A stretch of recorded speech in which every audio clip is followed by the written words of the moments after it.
It was supposed to be perfect. A man standing in the center of the ring, surrounded by 70,000 roaring fans, destiny crackling in the air like static. He'd scratched and clawed his way from the shadows of his father's legend, from the gimmick that made him a joke, from the company that let him walk away without a fight. This was it. The story finished. The prophecy fulfilled. The dream reborn. But what if the dream lied? The moment Cody Rhodes pinned Roman Reigns at WrestleMania XL, the crowd erupted. Social media exploded. The American Nightmare had become the American hero. He became a man holding a belt that felt heavier than it should. And people started asking the question no one wanted to answer. Now what? Yet in the days that followed, something strange happened. The noise faded. The narrative stalled. Because now Cody wasn't chasing anything. He was the thing, the face, the centerpiece, the guy. The catharsis people expected never came. Because the moment passed, and Cody didn't become a god. AEW was his proving ground. The Indies were his training camp. He dyed his hair blonde again like a phoenix rising from his stardust ashes. There are just new acts, new critics, new burdens. And for Cody, winning didn't free him. But he had an aura. He had mythos. And in that vacuum, fans began to wonder if the story they cheered for maybe wasn't the one they truly wanted to end. Cody, he had heart. He had crowd love. But love fades. Myths don't. He didn't just hold the belt. He turned it into an institution. Cody stepped into that void carrying something different. Heart, resilience, and a storm of expectation. It imprisoned him in an even more demanding role. The guy who now had to carry the story. He didn't just chase the title. He chased purpose. Finishing the story should have brought peace. It didn't.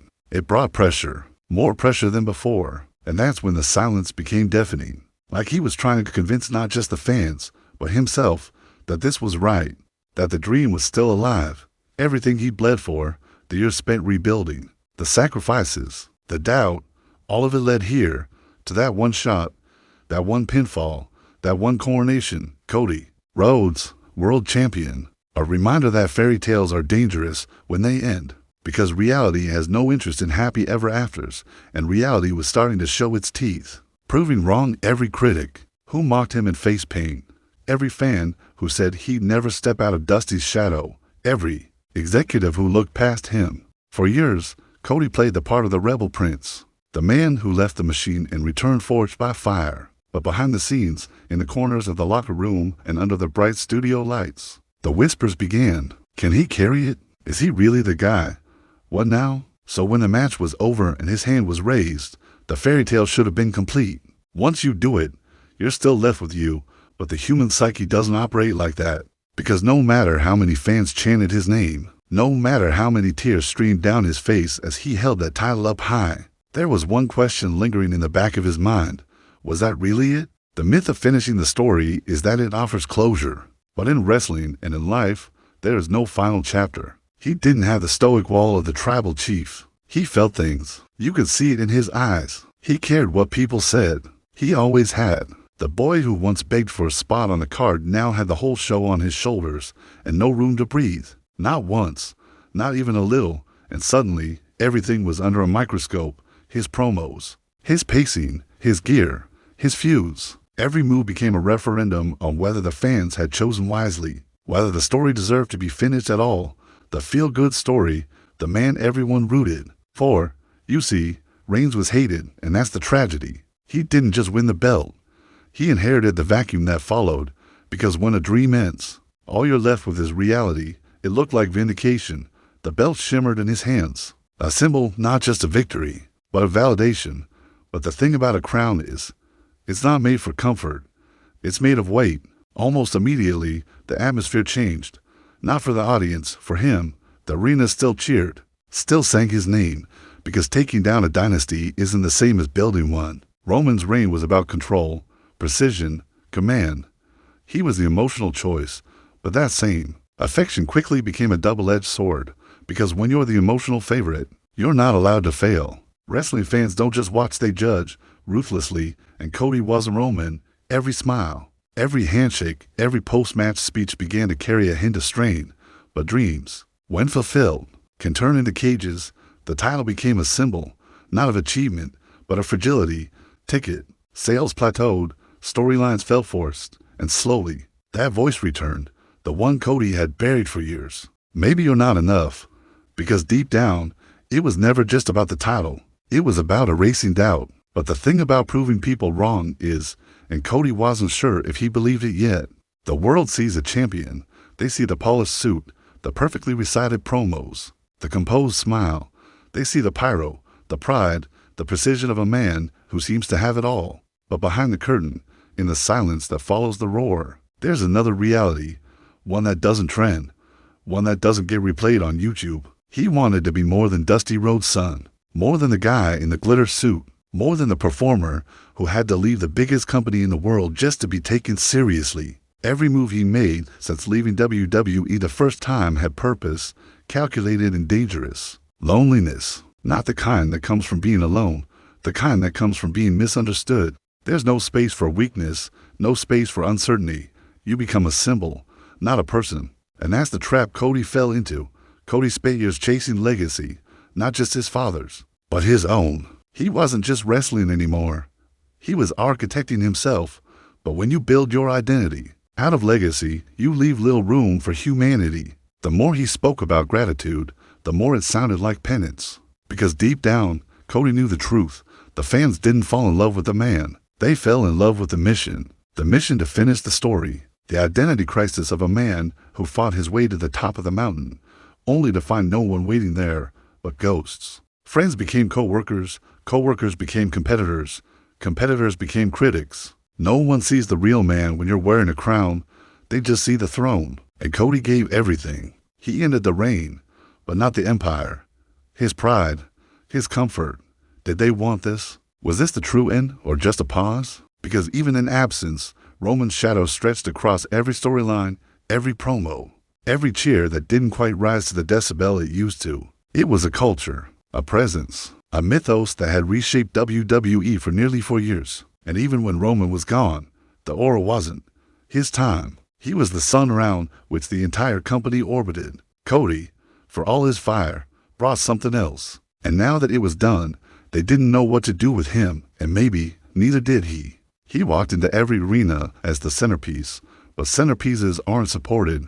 They're stared at. Everyone admires them, with speeches, with open arms. Every moment Cody tried to build felt like it was being measured against the echoes of Roman's dominance. And that kind of comparison is poison, slow, but lethal. And that's the part no one talks about. The narrative was supposed to be clean, villain dethroned, hero crowned, saga complete. But in the shadows of that ring, something lingered, something that didn't vanish with the 3 count. No one asks how much it costs to be won. But in doing so, he took away their obsession and gave them something far more terrifying, an expectation that the new era would be just as iconic, but faster, louder, better. The pressure wasn't just physical. It was spiritual, internal. The more he smiled, the more it cracked. He wasn't allowed to break. He'd won, but the narrative still revolved around the man who lost. Every week, fans whispered his name, Roman's name. They waited for the return, for a shift, for tension. If you don't come from dominance, if you don't inspire awe, you don't lead, you fill space. They didn't see Cody as the destination. They saw him as a bridge. Not when his father's name was stitched into his soul. Not when every word he spoke echoed a man whose shadow he never escaped. He carried Dusty's legacy like a torch, but sometimes that torch burned him more than it lit the way. He couldn't afford to, and the higher he climbed, the more isolated he became. But others, they saw a man in a borrowed seat, and it showed in the chemistry, in the pacing of his feuds, in the hesitation from stars who'd been forged under Roman's rule. In private moments, those quiet hotel nights after the arena lights went dark, he probably asked himself the same question over and over again. If I'm not chasing the dream anymore, who am I? Because finishing the story doesn't guarantee peace. Sometimes it just removes the distraction of pursuit, and all that's left is the ache, the silence. Legacy demands sacrifice. But what legacy never tells you is that once you get there, you may have no one left to share it with. Roman Reigns walked away from WrestleMania XL defeated, but not destroyed. The bloodline wasn't just Roman. Cody didn't inherit a clean slate. He inherited scorched earth. The crowd that once hungered for change now sat confused, and Cody could feel it. He wore the belt, but the silence was louder than the gold. The transitional champion, That's the curse of wrestling royalty. The locker room didn't shift overnight, either. The dynamic was delicate. Some saw Cody as the fresh breath the company needed. Because say what you will about Reigns, people feared him. They respected him. Light, but not gravity. He tried to lead with empathy. But sometimes, the kingdom doesn't want kindness. It wants order. The Bloodline may have lost the title, but it hadn't lost its grip. The audience still compared everything to it. Cody wasn't battling superstars anymore. He was battling a ghost, a system, and that's the tragedy. He gave the audience what they asked for. He conquered the tyrant, uncertainty, because at least with Roman, you knew where the story was going. With Cody, no one was quite sure anymore. For a while, he outran it. The comparisons, the ghost, the pressure. Cody Rhodes had rebranded himself so completely, it was easy to forget whose shadow he'd been living in. The suits, the polish, the monologues. It was modern. It was precise. It was his. But legacy has a way of catching up. And after WrestleMania XL, it didn't just catch him. It wrapped around him like a chain. Because now that the story was finished, all eyes turned back to the beginning. The son of the American dream. The boy who used to sit at ringside while his father booked matches backstage. A reason to keep going. A North Star. Now, it was a comparison he could never escape. Every move he made as champion wasn't seen as Cody's decision. It was seen through the lens of, would Dusty have done this? Would Dusty have been proud? It was an act of rebellion. Leaving WWE was a statement. Coming back was a reclamation. But now, with the title in his hands and the spotlight blinding, he was back to being Dusty's son. The kid who carried his family's name like a flag and a weight.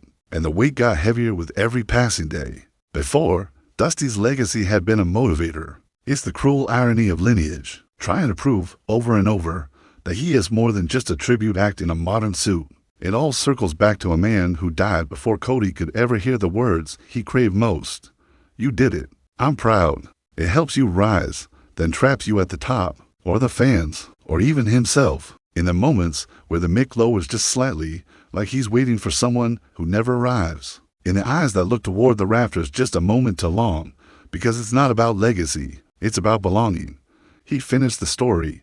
He became everything the world asked of him. About finally feeling like you've earned the last name you were born with. For years, Cody tried to redefine himself. AEW wasn't just a business decision. The man who once walked out of the company, broken and invisible.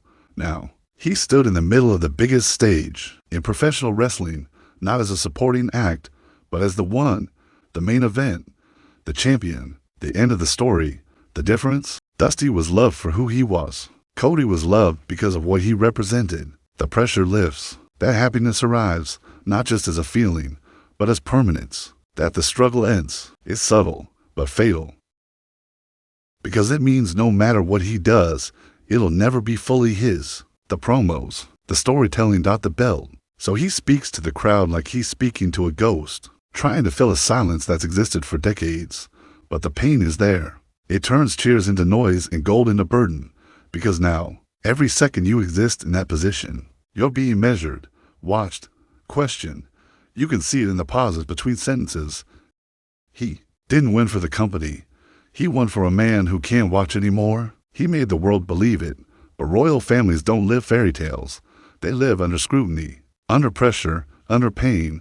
Every step to the ring was no longer about chasing a goal. It was about maintaining an illusion that everything was perfect, that the ending was enough, that he was enough, and that's the kind of ache that never really fades. In the shadows of old chants, haunted by past roars, left wondering if the greatest moment of his life was already behind him. But what happens when that name is a mountain no one can climb? When Rhodes becomes not just a lineage, but a limit? Cody got to the top by the climb, by the near miss. His power came from defiance, from the grit of rebuilding himself outside the system and walking back in on his own terms. But once he was at the top, there was no mountain left, no villain. No chase. And yet, somehow, the question still remains, would Dusty have smiled?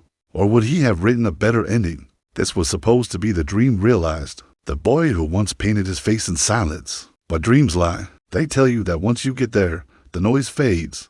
Instead, Cody found something darker, emptiness. The spotlight he fought so hard to stand in, it didn't warm him, it burned. Every interview, every promo.